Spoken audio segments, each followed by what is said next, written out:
राम नारायण राम समस्यार समाधान केमिति करिबे। आकाश रे जेउ सूर्य अछि सेतेबेले कि से किछि समस्या नाही, तांको भूख नाही, दुख नाही, किय से भी मनमानी करिपारे, किंतु से मनीषमानंक परि मनमानी करे नाही।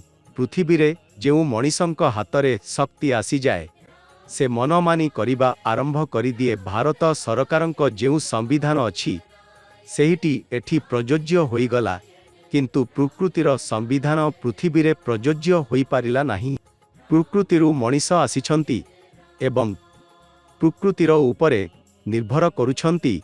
प्रकृति ही सबु किछि देउछि, किंतु प्रकृति को छाड़ी मनीष निजे मनमानी करुछंती। सेमाने मेनमेड संविधान, मेनमेड धर्म सृष्टि करुछंती। जदि लोके प्रकृतिर संविधान तैयारी करिबे तेबे सबु किछि भल हे। जदि पृथ्वी रे भगवान अछंती ताहा हेले पृथ्वी रे प्राय 400 कोटी धर्म केउठु आसिला, यह चिंता करिबा योग्य थिबा विषय। पृथ्वी रे प्रथमे किए आसीथिले? अल्लाह भगवान कि मनीष जिए आमकु गढ़िछि तांको सम्मान करिबा उचित। जदि पृथ्वी रे गछ गछाली नथांता तेबे मनीष केमिति श्वास नियंता? गछ गछाली द्वारा मनीष बंची अछि। एबे जेउ युद्ध चालुछि, जेउठी एक बड़ देश छोट देश उपरे आक्रमण करुछि, काहारी माने सेमानंकु निषेध करुनाहांती। समस्ते प्रकृतिर नियम अनुसरण करिबा उचित।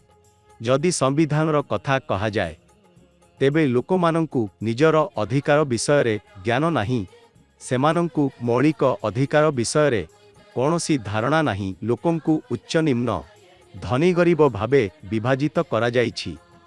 काहेकि जेतेबेले समस्तंकर जनक एकाकार आकाश अटे। समस्त राजनैतिक दल धर्मर नामरे लोकमानंकु धोका देउछंती, भय देउछंती।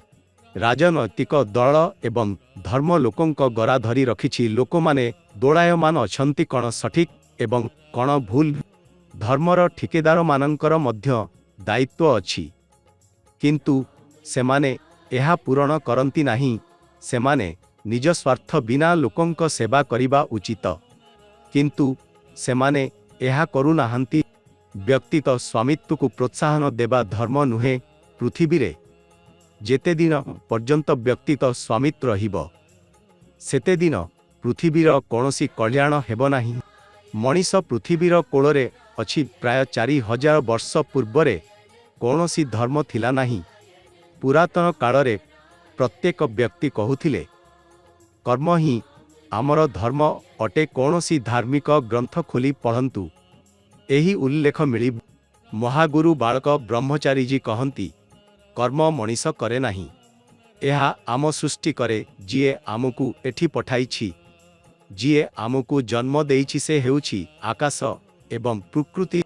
राम नारायण राम एही मंत्रर जप करंतु।